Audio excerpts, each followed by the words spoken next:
Dear students, आज का जो हमारा टॉपिक है वो है nature of roots of quadratic equation. First of all we will discuss what is the nature of roots of quadratic equation. The nature of roots of quadratic equation, यहाँ पे हमने क्वाड्रेटिक इक्वेशन मेंशन कर दिया है। General form ax² + bx + c is equal to zero. A is not equal to zero का मतलब है कि यहाँ पे ए कभी भी ज़ीरो नहीं हो सकता, कोई और डिजिट हो सकता है 2, 3, 4। अगर ये ज़ीरो हो गया तो ये क्वाड्रेटिक इक्वेशन नहीं कंसीडर होगी, क्योंकि ये अगर ज़ीरो हो गया तो सिर्फ हमारे पास रह जाएगा bx + c। और अगर हाईएस्ट डिग्री 1 हो तो वो क्वाड्रेटिक इक्वेशन नहीं बल्कि लीनियर इक्वेशन होती है। तो हमारे पास हाईएस्ट डिग्री 2 होना बहुत ज़रूरी है। इसका मतलब है कि हमारे पास जब भी क्वाड्रेटिक इक्वेशन की बात हो तो a is not equal to zero एक कंडीशन है जो कि मेंशन करना ज़रूरी है। अच्छा, अब उसने कहा है कि nature of the quadratic equation या nature of the roots of quadratic equation, कि ये क्वाड्रेटिक इक्वेशन है किस पे डिपेंड करता है? Depends upon the value of the expression. किस एक्सप्रेशन पे, कौन सी वैल्यू पे डिपेंड करता है? ये एक फार्मूला है delta is equal to b² - 4ac, जो कि हम यूज़ करेंगे nature of the roots of quadratic equation को फाइंड करने के लिए। Is called the discriminant. इसको हम क्या कहते हैं? डिस्क्रिमिनेंट।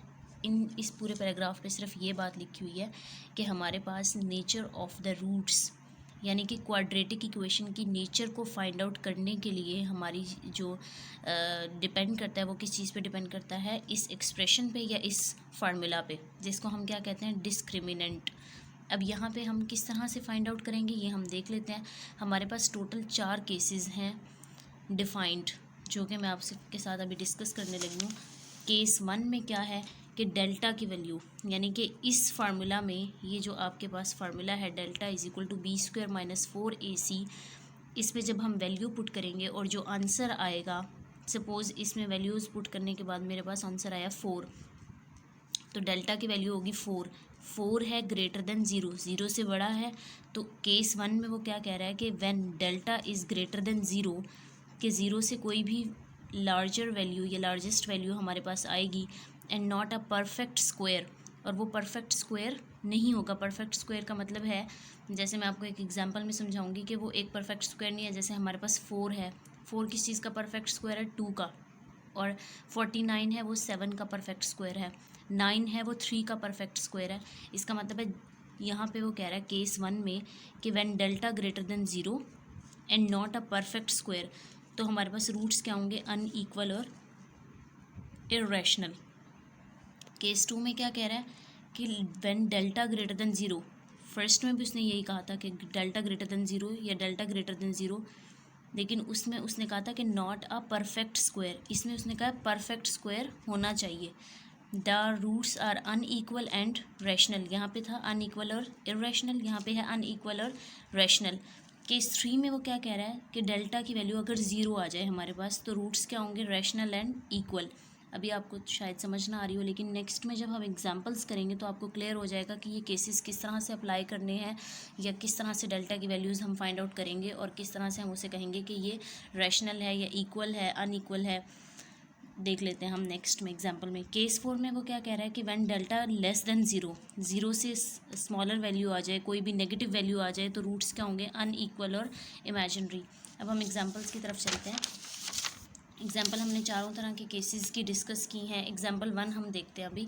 एग्जाम्पल 1 में वो क्या कह रहा है? Right the nature of the roots of quadratic equation. ये एक क्वाड्रेटिक इक्वेशन उसने दे दी है और उसने कहा है कि इसके रूट्स फाइंड आउट करो। सबसे पहला स्टेप हमारा क्या होगा कि हमने यहाँ से वैल्यूज़ जो है ना वो सेपरेट कर लेनी है। जो x² के साथ वैल्यू है वो हमारे पास a की वैल्यू होगी, a की वैल्यू। x² के साथ क्या है? 2, तो a की वैल्यू क्या है? 2। x के साथ क्या लिखा हुआ है? 3, तो b की वैल्यू क्या है? 3। और यहाँ पे -5 है, ये किसकी वैल्यू है? c की वैल्यू। तो फार्मूला हमारे पास क्या था? Delta is equal to b² - 4ac। यहाँ पे हम वैल्यूज़ पुट करेंगे। b की वैल्यू क्या है? 3, तो b की वैल्यू पुट करेंगे 3 का स्क्वायर -4 एज इट इज़ आ जाएगा। a की वैल्यू क्या थी? 2, तो 2 पुट कर देंगे। c की वैल्यू क्या है? -5, तो -5 पुट कर देंगे। अब हम सिंप्लीफाई करते हैं। 3 का स्क्वायर 9, माइनस माइनस क्या हो जाएगा हमारे पास? प्लस। 4 को 2 से करेंगे 8, 8 इंटू 5 क्या हो जाएगा? 40। तो 9 + 40 क्या हो जाएगा? 49। अब डेल्टा की वैल्यू यहाँ पे आपके पास क्या आ गई है? 49। 49 आपके पास क्या है? ग्रेटर देन 0, 0 से बड़ी वैल्यू है आपके पास 49। तो हमारे पास हमने क्या डिस्कस किया था, और 49 जो है वो परफेक्ट स्क्वायर भी है, 7 का स्क्वायर क्या है 49। तो हमने केस 2 में क्या डिस्कस किया था कि अगर हमारे पास when delta greater than 0 and perfect square हो तो रूट्स क्या होंगे, अनइक्वल और रैशनल। तो हम यहाँ पे लिख सकते हैं कि हमारे पास रूट्स क्या हैं, अनइक्वल एंड रैशनल। अच्छा, अब हम चलते हैं एग्जाम्पल 2 की तरफ। एग्जाम्पल 2 में वो क्या कह रहा है कि ये एक क्वाड्रेटिक इक्वेशन है, 2x² + 3x - 4 = 0। इसमें वही हमने फर्स्ट स्टेप करना है कि a की वैल्यू 2, b की वैल्यू 3, c की वैल्यू -4। अब हम फार्मूला ले लेते हैं, डेल्टा = b² - 4 ac। b की वैल्यू क्या है 3, 3 का स्क्वायर -4, a की वैल्यू क्या है 2 और c की वैल्यू क्या है -4। 3 का स्क्वायर 9, माइनस माइनस क्या हो जाएगा प्लस, 4 × 2 8, 8 × 4 32, 9 + 32 क्या है 41। अब 41 हमारे पास है ग्रेटर देन 0, ग्रेटर देन 0 है लेकिन परफेक्ट स्क्वायर नहीं है। तो हमारे पास केस 1 में क्या था कि अगर हमारे पास व्हेन डेल्टा ग्रेटर देन 0 हो और नॉट अ परफेक्ट स्क्वायर तो रूट्स क्या होंगे, अनइक्वल और इर्रेशनल। तो हमारे पास रूट्स क्या आ जाएंगे, अनइक्वल एंड इर्रेशनल।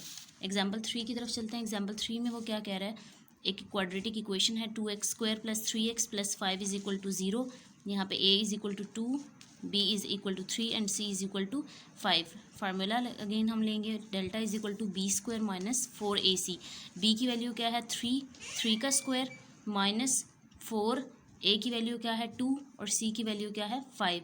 तो 3 का स्क्वायर क्या हो जाएगा 9, -4 × 2 8, 8 × 5 40, 9 - 40 क्या हो जाएगा आपके पास -31। अब -31 क्या है, 0 से स्मॉलर वैल्यू है, माइनस में है, 0 से स्मॉलर है, परफेक्ट स्क्वायर भी नहीं है। तो हमने केस 4 में क्या देखा था कि अगर लेस देन 0 हो तो रूट्स क्या होंगे, अनइक्वल और इमेजिनरी। तो यहाँ पे हम लिख सकते हैं रूट्स क्या हैं, अनइक्वल और इमेजिनरी। ठीक है, अब एग्जाम्पल 4 की तरफ आ जाते हैं। एग्जाम्पल 4 में क्या कह रहा है वो, example 4 2x² - 4x + 2 = 0, a = 2, b = -4, c = 2। Formula है डेल्टा = b² - 4ac।